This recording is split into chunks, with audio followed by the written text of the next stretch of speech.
पैसे के लालच में लोगों की बिनाई छीनने वाले कानून के शिकंजे में आ गए। गैर मयारी इंजेक्शन की तैयारी का मरकजी किरदार आसिम खालिद फैसलाबाद से गिरफ्तार। लाहौर पुलिस ने अहम मुलजिम बिलाल रशीद को आरिफवाला से हिरासत में ले लिया। इंजेक्शन फराहम करने वाला एक मुलजिम मुल्तान से भी पकड़ा गया। मुलजिमान ने निजी हॉस्पिटल में कैंसर केयर सेंटर बना रखा था, जहां इंजेक्शन तैयार किए जाते थे। मुलजिमान के अकाउंटेंट खुरम अजीज को भी हिरासत में लिया गया। मुलजिमान वेस्टर्न की वाइल्ड से 83 खुराकें तैयार करके लाहौर समेत पंजाब भर में सप्लाई करते थे। एसपी डॉक्टर अमारा शरासी की न्यूज कॉन्फ्रेंस।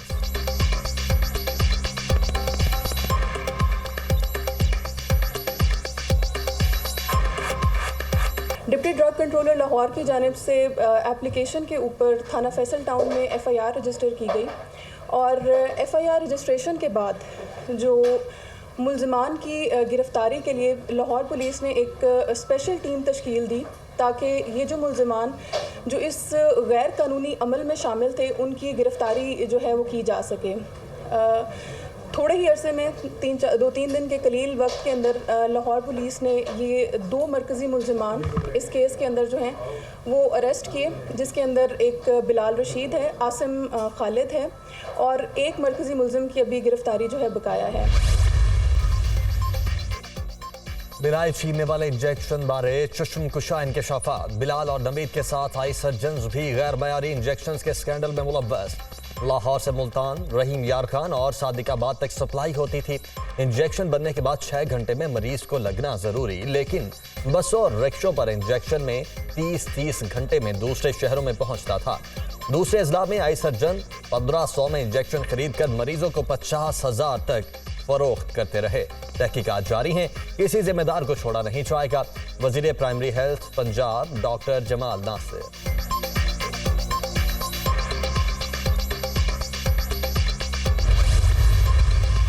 जो भी उसमें मुलव्वस है उसको पकड़ें बगैर किसी प्रेशर में आए।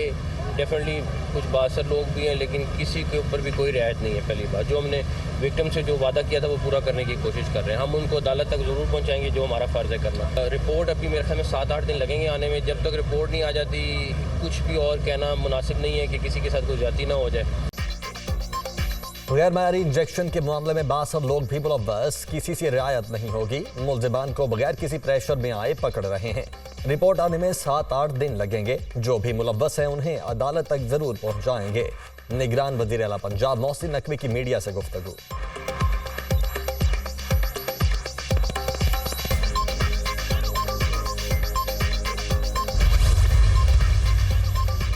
इंजेक्शन स्कैंडल के मुकदमे में मुलव्वस 3 मुलजिमान ने सेशन कोर्ट लाहौर से 9 अक्टूबर तक उबूरी जमानत करवा ली। मुलजिमा आलिया गोहीर, अली गोहीर और आसिम उमर की उबूरी जमानतें मंजूर। मुलजिम गैर रजिस्टर्ड, गैर लाइसेंस याफ्ता इंजेक्शन सप्लाई में मुलव्वस हैं। प्रोसिक्यूशन के दलाइल।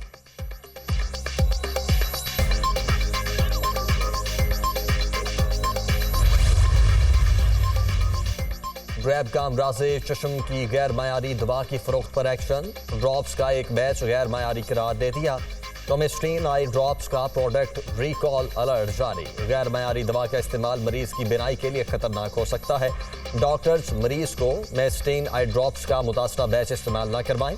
फार्मा कंपनी मुतासरा बैच मजीद सप्लाई न करे। ग्रैब अलर्ट में हिदायत, कंपनी को टोमेस्ट्रीन आई ड्रॉप्स का मुतासरा बैच मार्केट से वापस उठवाने का हुक्म।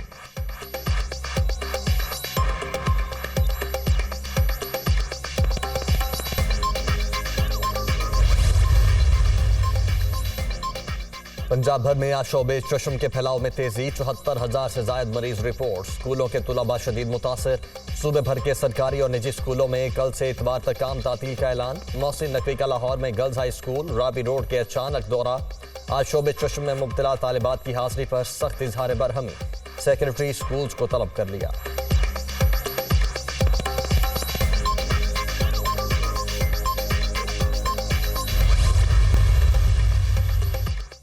कुरान पाक के तर्जुमे में तहरीफ और कुरान बोर्ड की इजाजत के बगैर छापने का केस। लाहौर हाई कोर्ट ने निगरान वजीर आजम और निगरान वजीर आला पंजाब को तलब कर लिया।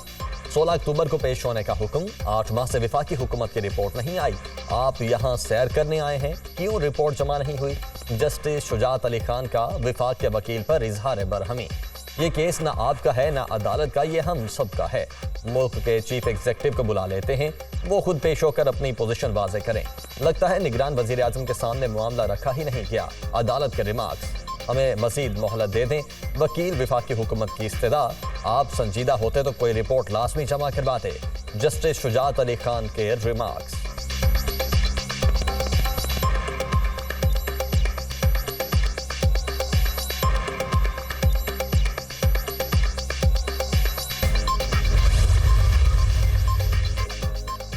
शहबाज शरीफ को नवाज शरीफ की वापसी में हायल कानूनी रुकावटों को दूर करने का टास्क मिल गया। पार्टी कायद की पाकिस्तान जाकर कानूनी मामला देखने की हिदायत।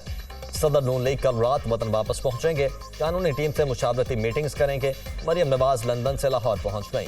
कायद नून लीग के इस्तकबाल की तैयारियों की निगरानी करेंगे। चीफ ऑर्गेनाइजर नून लीग पार्टी के अहदेदारों, विंग्स और तंजीमों को मुतहर्रिक करेंगे।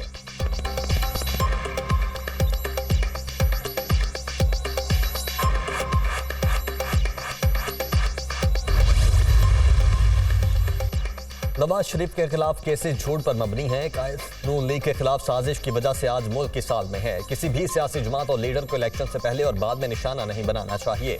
कोई जमात या लीडर मुल्क की दिफा पर चढ़ दौड़े, शुहदा के मुजस्मों की बेहुरमती करे तो क्या केस नहीं चलना चाहिए? ऐसे रहनुमाओं को इसलिए मुआफ नहीं किया जा सकता कि उन्होंने इलेक्शन लड़ना है। राना सनाउल्लाह का इजहार ख्याल।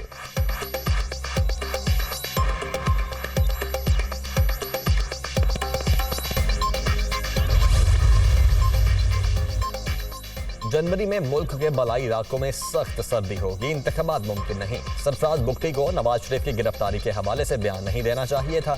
राना सनाउल्लाह का भी निगरान वजीर दाखिला को सख्त जवाब गैर मुनासिब है। बहैसियत निगरान वजीर आजम अनवारुल हक काकड़ चेयरमैन तहरीक इंसाफ के बगैर इलेक्शन वाला बयान नहीं दे सकते। शाहिद खाकान अब्बासी की गुफ्तगू।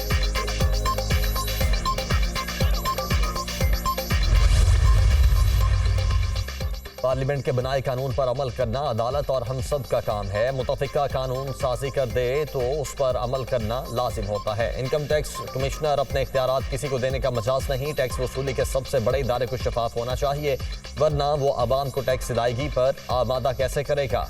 चीफ जस्टिस काजी फायज ईसा के टैक्स तशख्खुस से मुतल्लिक केस की समाअत के दौरान रिमार्क्स। कमिश्नर इनलैंड रेवेन्यू की नजरसानी दरखास्त खारिज। अदालत का वक्त ज़ाया करने पर 10,000 जुर्माना। सुप्रीम कोर्ट का एफबीआर को अपने तमाम ऑर्डर्स और नोटिफिकेशन वेबसाइट पर अपलोड करने का हुक्म।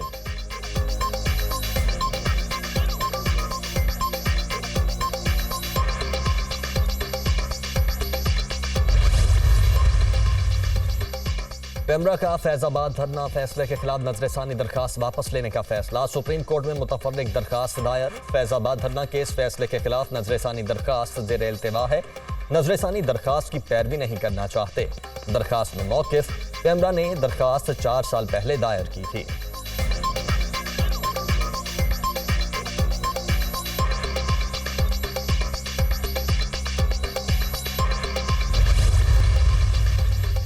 महंगाई के मारे आवाम को एक और झटका देने की तैयारी। बिजली 1 रुपया 83 पैसे महंगी होने का इम्कान। नेपरा ने फ्यूल एडजस्टमेंट की मद में इजाफे की दरखास्त पर फैसला महफूज कर लिया।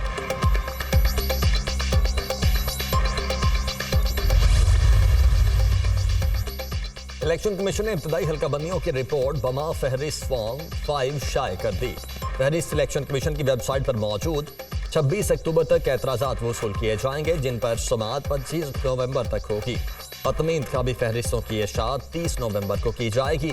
इलेक्शन कमीशन ने इसके बाद 54 दिनों में इंतखाबात के इनेकाद का ऐलान कर रखा है। इंतखाबात जनवरी 2024 के आखिरी हफ्ते में होंगे।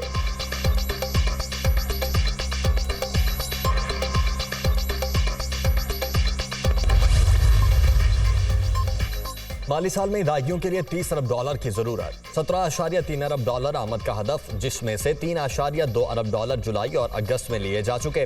हुकूमत नया पाकिस्तान सर्टिफिकेट के जरिए $140 मिलियन हासिल कर चुकी। सऊदी अरब और चीन से रीफाइनेंसिंग की तवक्को।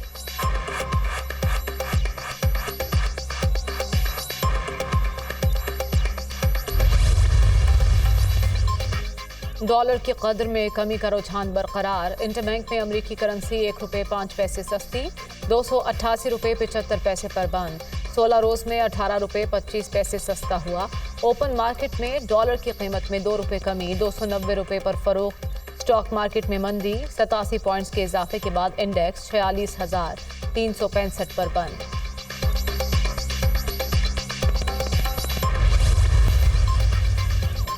अदालती अहकाम पर अमल दरामद, चेयरमैन पीटीआई अटक जेल से अडयाला जेल मुंतकिल। पीटीआई सरबराह को नवाज शरीफ, आसिफ जरदारी, यूसुफ रजा गिलानी वाली बैरिक अलॉट। अटैच बाथरूम दस्तयाब, 24 घंटे एक मुश्कती खिदमत के लिए मौजूद रहेगा। चेयरमैन पीटीआई को खाना अपनी मर्जी का मिलेगा। जेल में दीगर सहूलियात भी वीआईपी प्रोटोकॉल के मुताबिक फराहम की जाएगी। इस्लामाबाद में पुलिस गाड़ियों के काफिले में पीटीआई सरबराह को मुंतकिल किया। विफाकी पुलिस की 15 गाड़ियां, 2 बख्तरबंद और 1 एम्बुलेंस शामिल थी।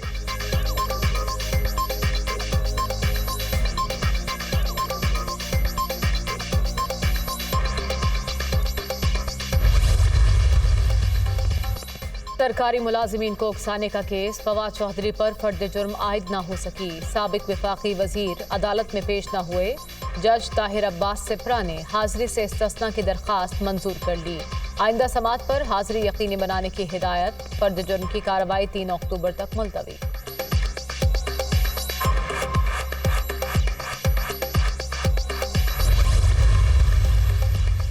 मुतनाज़ा ट्वीट्स केस में आजम सवाती के दायमी वारंट जारी। इस्लामाबाद की स्पेशल जज सेंट्रल शाहरुख अर्जुमन ने आजम सवाती के दायमी वारंट जारी किए। इश्तिहारी करार देने की कार्रवाई के बावजूद आजम सवाती अदालत से मुसलसल गैर हाजिर रहे। साबिक वजीर पर सरकारी अफसरान के खिलाफ मुतनाज़ा ट्वीट्स करने पर मुकदमा दर्ज किया गया था।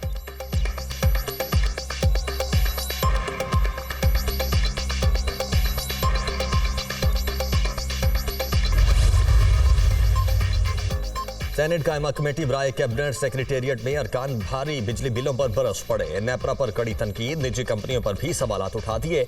मुआहिदों पर नजरसानी का मुतालबा। आईपीपीज ने कौम का खून निचोड़ लिया। सेनेटर कामिल अली आगा, आईपीपीज अब पाकिस्तान के लिए फंदा बनने जा रहा है, इससे निकलने का क्या कोई तरीकाकार है? सेनेटर मुश्ताक अहमद का सवाल। आईपीपीज से मुआहिदे हुकूमत ने किए, डॉलर की कदर 1 रुपए बढ़ने से 18.5 अरब रुपए का इजाफी बोझ पड़ता है। चेयरमैन नेपरा की ब्रीफिंग। कायमा कमेटी की के इलेक्ट्रिक के साथ बिजली की खरीदो फरोख्त के मुआहिदे की तफसीलात फराहम करने की सिफारिश।